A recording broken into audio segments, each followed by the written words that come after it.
Bonjour à tous. Je voulais faire cette vidéo parce que je crois qu'à un moment donné, nous devons nous poser vraiment les bonnes questions et que l'heure est vraiment grave. L'esclavage a été définitivement aboli en 1848, le 27 avril. Pourtant, les contribuables du vote blanc n'ont aucun droit et ne bénéficient d'aucune équité au regard du suffrage exprimé. Le vote blanc n'est toujours pas reconnu. Pourquoi ? Pourquoi il n'est pas reconnu? Pourquoi il ne pèse pas le même poids? On ne sait pas, personne ne sait.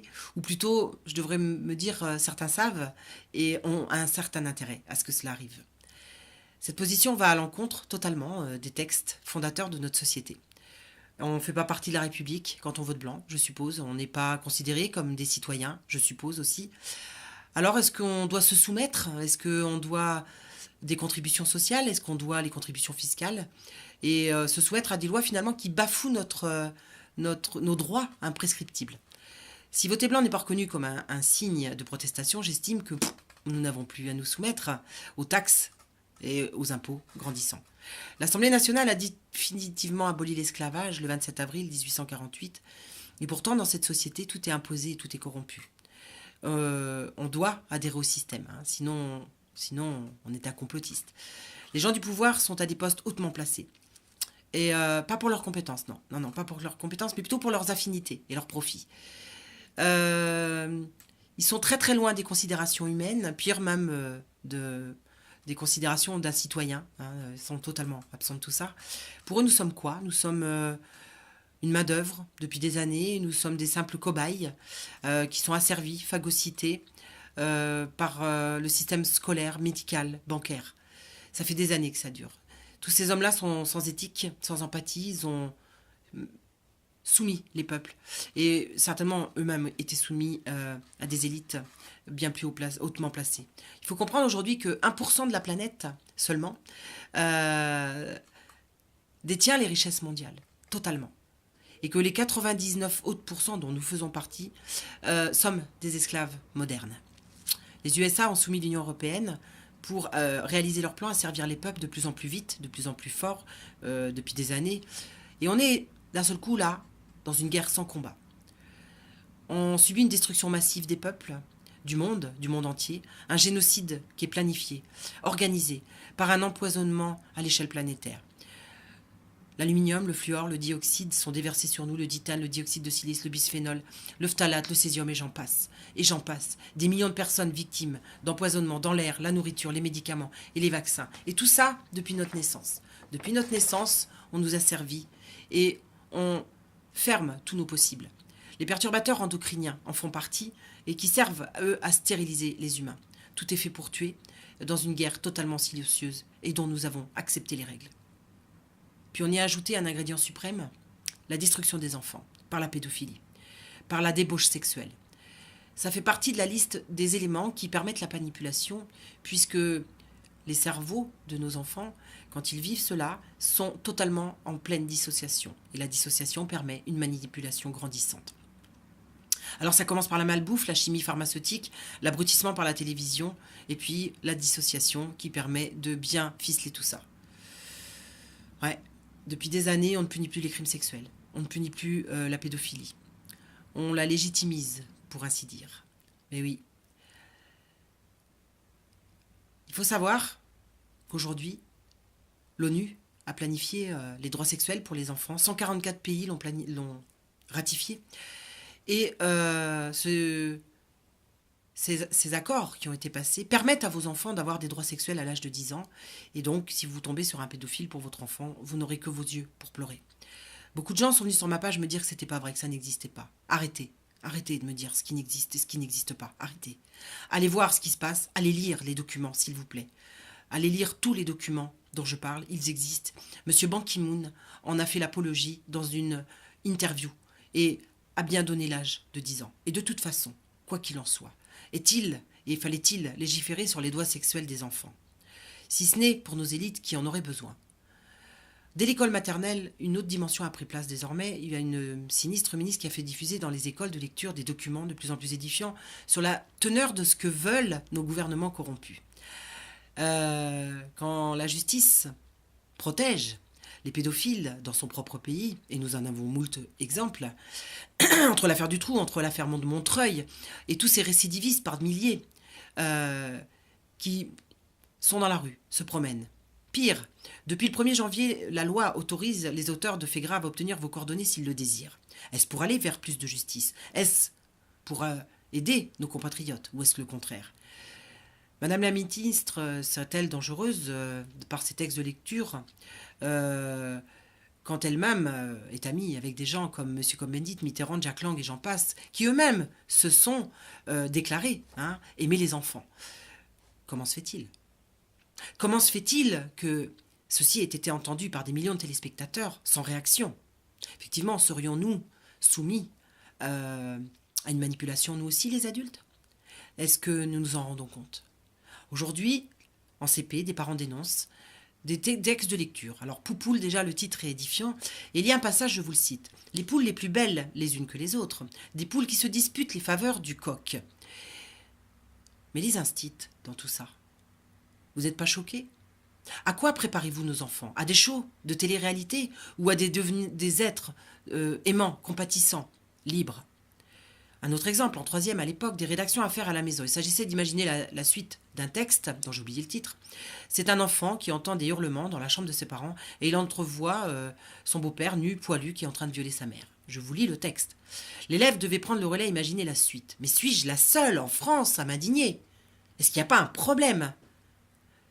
Est-ce que je suis la seule à avoir refusé que mon enfant fasse cette rédaction? Alors moi j'ai envie de dire, mais messieurs, mesdames, les professeurs et les instituteurs, vous êtes le garant. Vous êtes le garant de toutes ces dérives. Vous êtes le garant de refuser ce formatage du système. Et vous ne devez pas confondre votre rôle d'enseignant avec celui qui est voulu par un système totalement dépravé. La réponse de certains est édifiante. Ils pensent comme cela avoir aidé les enfants à s'imprégner de la violence quotidienne pour mieux s'en défendre. Mais comment on a pu vendre cet argument à une personne sensée, qui est là pour enseigner? Comment on a pu vendre cet argument sans qu'elle-même ne se pose les questions, les bonnes questions? Si je veux recevoir de l'amour, je n'envoie pas de la haine. Il est évident que je vais envoyer de l'amour. Donc apprendre aux enfants à s'imprégner de scènes de violence, n'est-ce pas lui apprendre un formatage de normalité? Et la culture, le beau, le paisible. On est dans une télé-réalité permanente. Il suffit de chercher sur Internet et vous trouverez tout ce que je suis en train de vous dire. J'ai lu des extraits de programmes et c'est écœurant. Je suis atterrée. Dites-moi où est l'intérêt d'apprendre à des enfants entre 11 ans et 18 ans comment pratiquer une fellation, comment pratiquer la sodomie et d'autres pratiques, avec des personnes du même sexe ou autres. Mais est-ce que c'est la perversion que nous voulons? Nous voulons vraiment une société pervertie. Est-ce que la vie ne nous donne pas elle-même chaque chose en son temps? Pourquoi vouloir détruire le dernier rempart à franchir? L'enfant. L'enfant qui est totalement pur, disponible pour l'embellissement du monde. Pourquoi vouloir détruire ce dernier rempart à franchir pour que les élites puissent se servir sans scrupule? On nous a déjà fait tout accepter. La dernière marche, pour moi, vient d'être franchie. Et avec ça, on oserait nous dire que personne n'est contre l'humanité. Non, personne n'est contre l'humanité. Nous sommes tous des complotistes et des paranoïas, en fait. C'est ça. Nous sommes des complotistes et des paranoïas. Alors justement, je crois que c'est là qu'il faut utiliser le plus grand rationalisme, parce que depuis très longtemps, de plus en plus de politiciens, d'instituteurs, de professeurs, de hauts dignitaires, d'acteurs de justice sont accusés de pédophilie sur des enfants, des directeurs d'école, qui sont jamais jugés, jamais accusés. Pire, les affaires sont classées sans suite. Et d'un coup, on réalise sûrement que l'élite française a tous les droits. Elle n'a plus aucune franchise, tous les êtres humains pour eux sont pervertis. Tous les êtres humains sont comme eux, leur ressemblent. Notre perversité va devenir sans limite si nous laissons faire. Notre planète pour eux, c'est un caillou. Juste un caillou où il existe quelques fourmis, nous, les humains. Mais quand est-ce qu'on va le comprendre? Quand est-ce qu'on va le réaliser? Vous savez, la plupart du temps, quand on le réalise, c'est quand l'un d'entre nous est touché par la maladie due à des vaccins, par la pédophilie, quand vos enfants sont touchés, par les gens qui sont dans la rue, victimes du système. Beaucoup de gens sont malades, la maladie de Morgellon, la maladie de Lyme. Des milliers d'enfants sont violés, des adultes sont tenus par les crédits, ils sont tenus en laisse, par la peur de perdre leur emploi. Nous sommes tous mis en esclavage par les médias. Quand est-ce qu'on va le comprendre? Quand est-ce qu'on va ouvrir les yeux? Les médias? Les médias. Les médias qui ont tous été rachetés, qui ont tous été vendus et qui sont tous des vendus, qui déversent leur merde puante sur nous au quotidien. Nous qui sommes là devant la télévision. Mais éteignons nos télés. Vous n'apprendrez rien par la télévision. Et puis malgré tout ce système médical qui est totalement corrompu, on résiste. On résiste encore. Mais pour combien de temps? Certains sont en train de se réveiller. Et cet éveil est inéluctable. Nous devons reprendre le chemin des justes, de la compassion et du partage. Car c'est seulement de cette façon que si nous nous unissons, que nous pourrons reprendre notre pouvoir. L'amour est tout et l'amour guérit tout. Et la seule façon désormais de se libérer des chaînes, c'est de s'unir au-delà des religions. Ils ont créé le racisme pour nous diviser. Ils ont créé les corporatismes pour nous diviser. Ils ont créé tellement de choses pour nous diviser. Et nous avons accepté. Comprenez bien tout ce que ça veut dire. Diviser, c'est régner. Imaginez que nous soyons tous unis. Imaginez que nous soyons tous dans le même combat. Nous les faisons tous tomber sans une seule arme. Car le plus fort, c'est l'amour. Et ils en sont totalement dépourvus. Comprenez bien que ce qu'ils redoutent le plus, c'est notre unité. C'est que nous soyons tous dans l'interconnexion, dans l'amour, dans le partage et dans l'acceptation.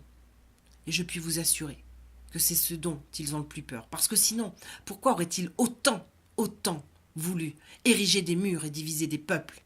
Dites-moi pourquoi. Boycottons tout, lâchons l'argent en même temps et créons tous, mais tous ensemble, nos valeurs et nos richesses. Car l'or n'existe plus. L'or a disparu, l'or est parti. Vous comprenez bien que cette dette, nous ne l'avons jamais faite. Elle n'existe pas. Elle est irréelle. Elle existe dans un ordinateur de transfert en transfert, mais cette dette n'existe pas. Nous ne pouvons pas dépenser l'argent que nous n'avons jamais créé et que nous n'avons jamais eu. Ça n'existe pas. Donc nous sommes tous prisonniers de mensonges éhontés, perpétuels. Imaginez demain plus d'électricité. Je rêve du jour où l'électricité tombera.